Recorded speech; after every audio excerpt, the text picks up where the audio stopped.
No último final de semana eu estive em Madrid e eu passei por um choque de realidade. Na verdade, se eu soubesse que lazer na Europa era como a experiência que eu tive no último sábado em Madrid, eu teria imigrado antes. Quem sou eu? Meu nome é Bruno Werneck, eu sou casado, tenho 3 filhas, sou empresário e imigrei para Portugal em 2023, ou seja, do dia que esse vídeo está saindo faz mais ou menos 2 anos, e eu imigrei com um visto chamado visto D7. Um dos motivos de eu estar fazendo esse vídeo aqui é porque eu vejo que na internet não tem muitos vídeos falando sobre experiências de pessoas que imigraram com o visto D7. Então eu resolvi fazer esse vídeo para ajudar todas essas pessoas que desejam imigrar para Portugal com o visto D7, beleza? O que é esse visto D7? É um visto para titulares de rendimentos passivos. Na prática, se você tiver uma renda familiar acima de 2.500 euros e se você for titular de rendimentos passivos, ou se você trabalhar pela internet, se você for um pequeno empresário que trabalha pela internet, um nômade digital, por assim dizer, você pode até se candidatar para o nômade digital, você pode se beneficiar desse visto, tá bom? O que a gente vai falar nesse vídeo de hoje? Eu vou compartilhar com você uma experiência típica de um cidadão europeu. Bruno, mas você é cidadão europeu? Não, eu não sou cidadão europeu, mas eu tive uma experiência que é muito comum aos cidadãos europeus.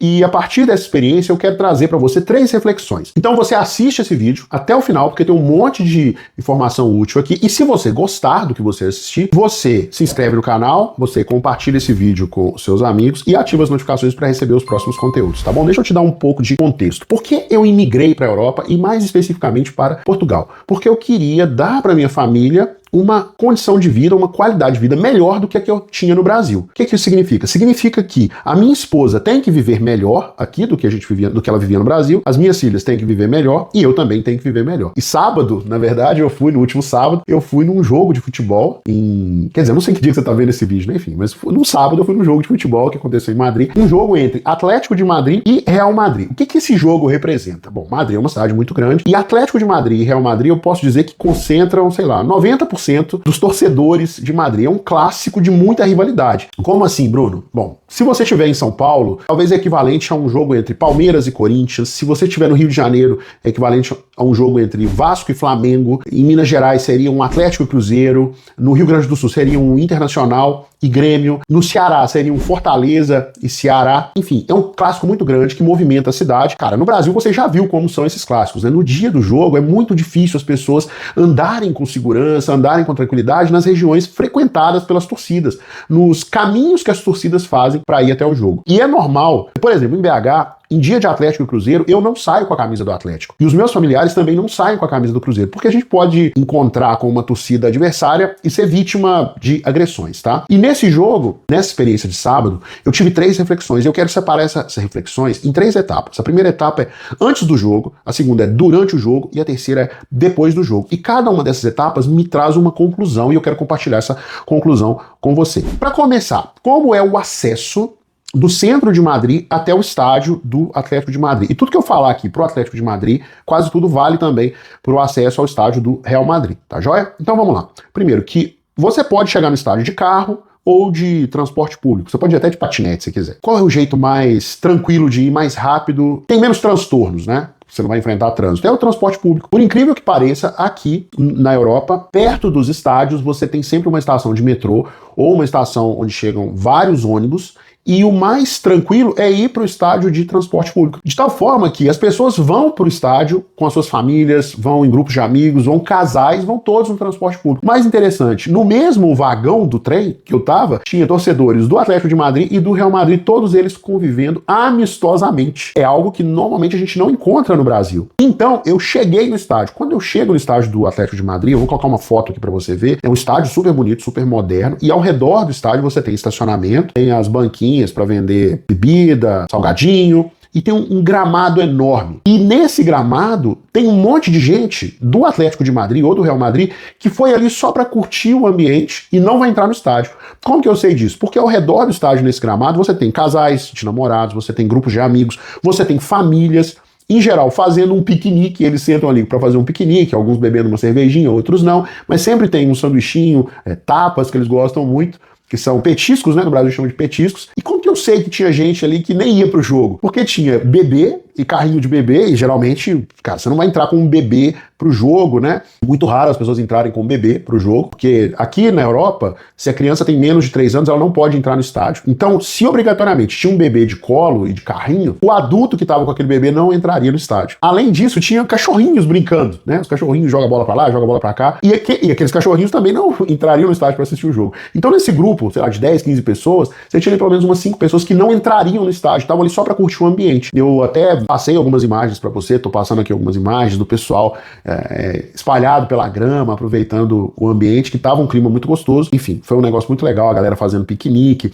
Os restaurantes ao redor também, tinha a maioria das pessoas nos restaurantes eram torcedores, né? Mas ainda assim, restaurante tranquilo, garçom entregando a comida, só fazia o pedido, ele ia lá e trazia, fila dentro do restaurante para pedir bebida, para pedir comida, sem confusão, pessoas de todas as idades convivendo amistosamente, um encontro de amigos e tal, ambiente bem legal. Isso também acontece no Brasil, tá? Esse ambiente, mas você não tem a galera fazendo piquenique no estádio, cachorrinho brincando, você não tem esse tipo de coisa, né? E o supermercado? O supermercado tem aqui muito aquela figura do supermercado de bairro, né? Um supermercado menor, o pessoal consumindo no supermercado, comprando numa boa, com respeito, com ordem. Isso já é mais complicado no Brasil. No Brasil a gente tem muita bagunça. Então, a primeira reflexão que eu faço é antes do jogo. Se eu pudesse resumir essa reflexão em uma palavra, essa palavra seria civilidade. O jogo está acontecendo, o jogo vai acontecer, mas esse jogo é apenas um evento da sociedade. As outras pessoas que não vão participar do jogo, não vão entrar no estádio, podem participar daquele evento, podem transitar por ali sem maiores complicações. Não é interessante isso? Isso é o tipo de situação que a gente tem aqui na Europa. Lá perto do estádio do Real Madrid, é uma região mais urbana. Eu lembro que eu fui uma vez assistir um jogo, fui com o meu sogro assistir o jogo, e a minha esposa não foi, nem a minha sogra, nem as minhas filhas, e elas foram para um shopping center. Tem um centro comercial, aqui a gente chama de centro comercial, no Brasil talvez shopping center, mas é um pouquinho diferente o conceito, e perto do estádio do Real Madrid tem esse centro comercial muito famoso na Espanha, que é o El Corte Inglês. Vou até colocar umas fotos aqui para você ver. Lá você tem desde supermercado até roupas de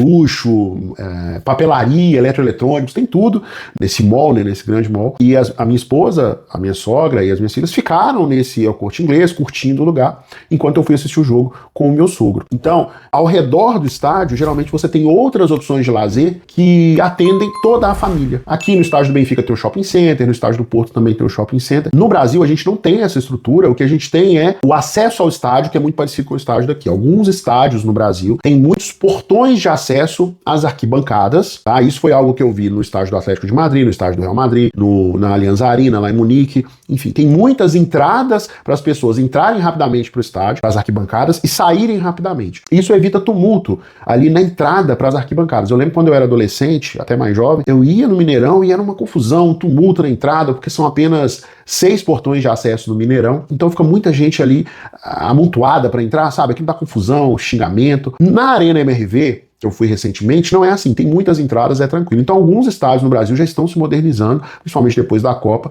facilitando o acesso ao estádio, porque isso evita muito confusão, é uma característica de modernidade, né? Os nossos estádios estão ficando mais modernos. Então é isso. Antes do jogo, a palavra que resume a experiência para mim e a reflexão é civilidade. Aqui o ambiente, ele tem um pouco mais de civilidade do que no Brasil. As pessoas são respeitadas independente dos objetivos que elas têm ali no dia do jogo. Agora, durante o jogo aconteceu um episódio muito interessante. Um senhor que estava na minha frente perdeu o cartão que dá acesso ao estádio. Bruno, como que ele perdeu o cartão que dá acesso ao estádio estando dentro do estádio? Eu vou te explicar. Provavelmente, ele passou pelas catracas e o cartão dele caiu em algum lugar. Ele sentou no seu lugar e foi assistir o jogo porque ele tinha decorado o lugar, ele sabia de cabeça. Como que ele sabia? Aqui você tem 3 modalidades de sócio-torcedor. Tem o sócio-torcedor que compra o lugar anual e ele vai assistir todos os jogos na mesma cadeira ao longo do ano, tá? Era o caso desse senhor. Essa pessoa recebe um cartão no início do ano com o endereço exato do assento dela no estádio, beleza? Foi esse cara que perdeu o cartão. Tem uma modalidade de sócio-torcedor, que é a modalidade que eu aderi, inclusive, que você compra o ingresso com antecedência, você tem desconto na compra do bilhete, mas você tem que comprar o seu bilhete para cada jogo e tem que correr para não perder em caso de jogos que vão dar muita audiência, tá? E tem a pessoa que compra avulso mesmo, que não é sócio. Geralmente essa pessoa paga mais caro.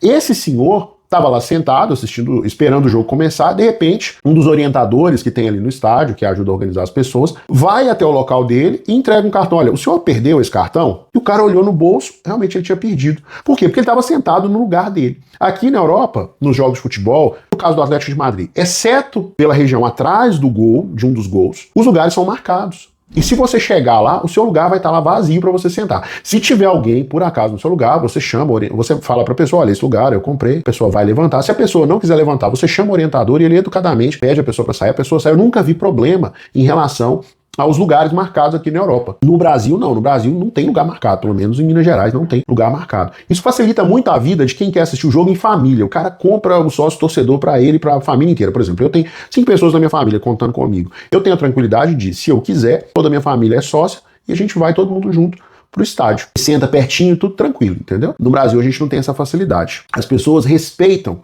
muito o espaço do outro. E nessa região, tirando atrás do gol, onde todo mundo vê o jogo em pé, né, e não tem lugar marcado, o restante do estádio todo mundo fica sentado vendo o jogo do seu lugar. Acontece um gol, o pessoal levanta, acontece uma jogada mais emocionante, o pessoal levanta, mas não é a regra ficar em pé o tempo todo. Porque se você fica em pé o tempo todo no estádio, a criança não consegue assistir o jogo, o idoso não consegue assistir o jogo, pessoas mais baixas não conseguem assistir o jogo. É muito desconfortável. Aqui não, eles criaram um sistema para privilegiar as pessoas que vão ao estádio com uma frequência elevada, para que essas pessoas queiram voltar e se sintam confortáveis ali. Inclusive tem um aplicativo que você pede a comida e a comida chega no seu assento. Uma bandejinha bonitinha. Então tem muitas comodidades que tornam a experiência mais agradável, uma experiência mais rica. E nem por isso o ingresso aqui é mais caro do que o ingresso no Brasil. É mais ou menos o mesmo preço do que o ingresso no Brasil. O sócio torcedor aqui da Europa é mais ou menos o mesmo preço do sócio torcedor do Brasil também, aquela assinatura mensal. Então qual é a lição que eu tiro dessa experiência de dentro do estádio? Se eu fosse resumir em poucas palavras, seria respeito ao espaço do próximo. As pessoas respeitam o espaço do próximo. Ninguém invade o seu espaço, ninguém fica te cutucando. É tudo muito organizado.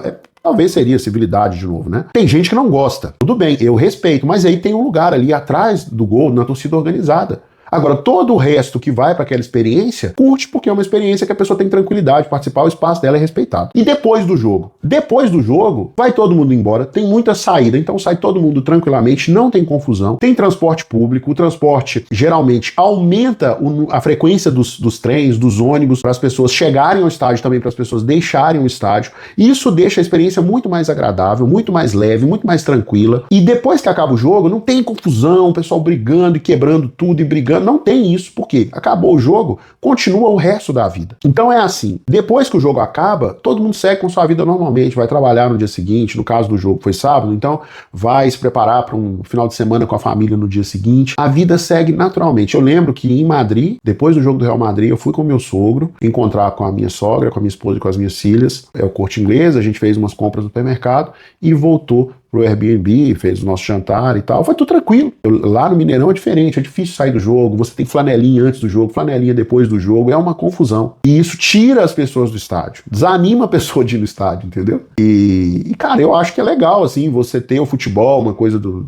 Futebol é unanimidade, o mundo inteiro, as pessoas gostam de futebol, praticamente o mundo inteiro. E se a experiência de um dia de jogo de futebol for mais agradável para a família, mais famílias vão aos estádios, mais famílias vão poder curtir aquele momento, é um momento de emoção, um momento que cria memórias entre os pais, os filhos. Por exemplo, eu tenho memórias de jogos de futebol que eu fui com o meu pai, de jogos de futebol que eu fui com meu primo, eu lembro dos jogos, lembro do resultado, lembro até do público. Por quê? Porque é muita emoção, é um momento marcante que conecta as pessoas. E eu vejo que aqui na Europa eles têm uma preocupação em manter esse evento, um evento familiar, agradável, diferente do que acontece no Brasil, onde tem quebra-quebra, vira e mexe, morre um torcedor. E isso eu não vi acontecer aqui ainda. Eu sei que já aconteceu briga entre o torcedor do Benfica e do Porto, mas, cara, é muito raro, é muito pouco comparado ao que acontece no Brasil. A palavra, a expressão que resume pra mim esse depois do jogo seria vida normal. A vida segue normalmente e as pessoas têm a oportunidade de continuar vivendo e aproveitando, e no próximo jogo elas vão de novo. E olha que era o jogo de maior rivalidade da cidade. É Atlético de Madrid contra Real Madrid. Inclusive o jogo ficou 5-2. Coloquei algumas imagens aí pra você ver o jogo. Foi realmente muito massa. O Atlético de Madrid tem um histórico de perder muito pro Real Madrid e esse jogo foi meio que uma